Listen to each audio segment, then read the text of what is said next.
Don't write another word of copy until you're clear on this. Okay, you already know that you have to know who you're trying to reach with your words, but you also need to know what to call them.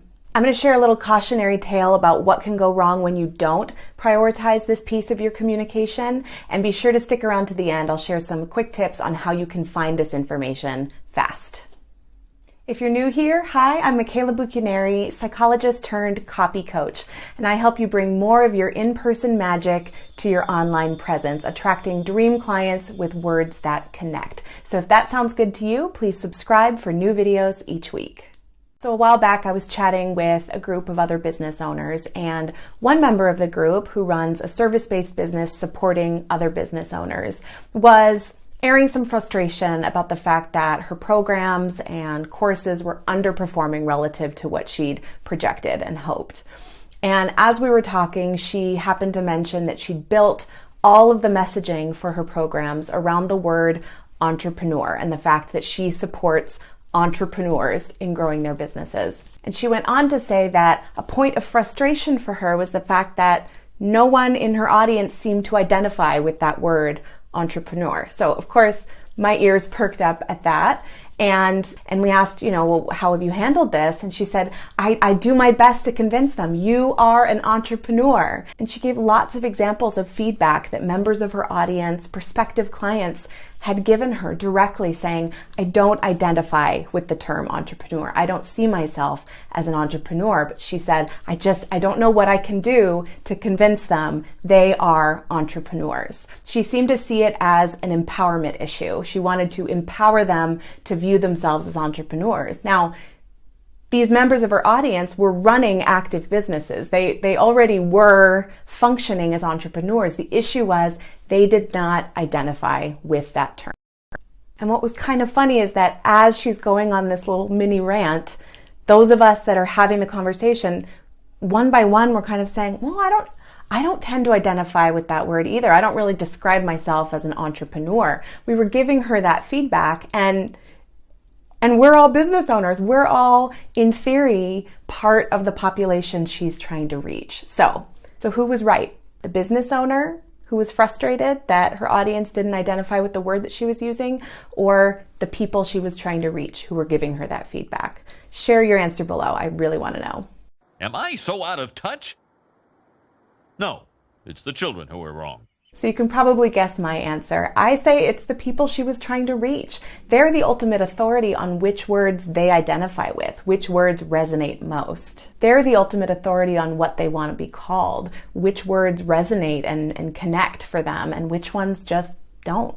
Interestingly, at no point in our conversation did I hear this business owner say that she followed back up with her audience to find out which words they prefer. See, by clinging so tightly to that word entrepreneur and expending so much energy trying to get her people on board with the word she chose to call them, she was missing this golden opportunity to ask them directly what they want to be called. This is hugely important. There's a reason I devote an entire section of my brand new challenge to getting this right. And you are very welcome to join me inside my free 3-day Copy Bank challenge. It's going to help you create your own bank of magic words to attract more of the right clients to your business.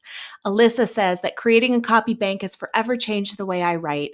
Michaela's strategies for finding words that resonate with my dream clients are genius. You can sign up at the link below, and I can't wait to support you inside.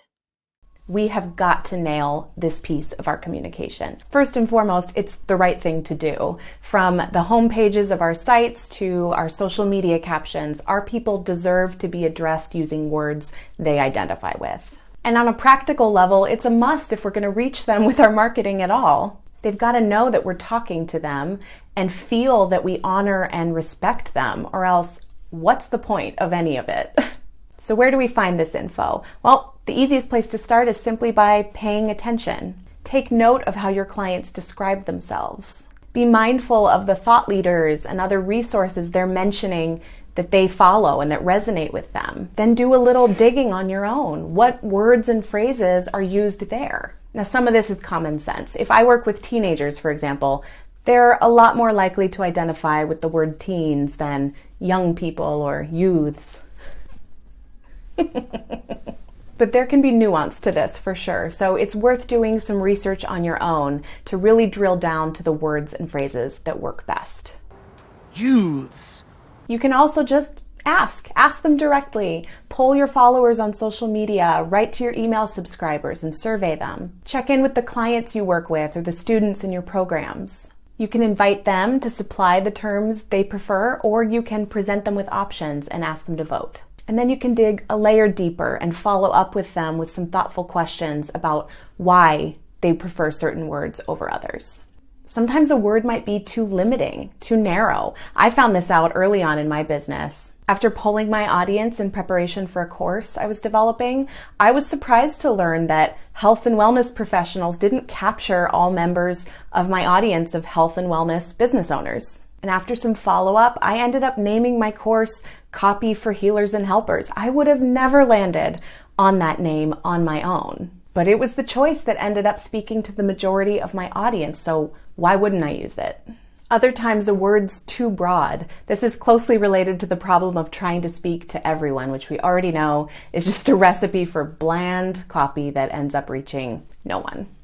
And finally, like in the story I shared earlier, sometimes a word's simply off base. And when that happens with enough of our audience, it's not the end of the world, but it is information. And it's our responsibility as business owners to release our grip on that particular word or phrase and course correct. It's all part of practicing healthy, effective communication in everything we do. It's not always easy, for sure, but we're up to the task and we've got to be. If you found this video useful, I've got a whole playlist of other trainings that you might like.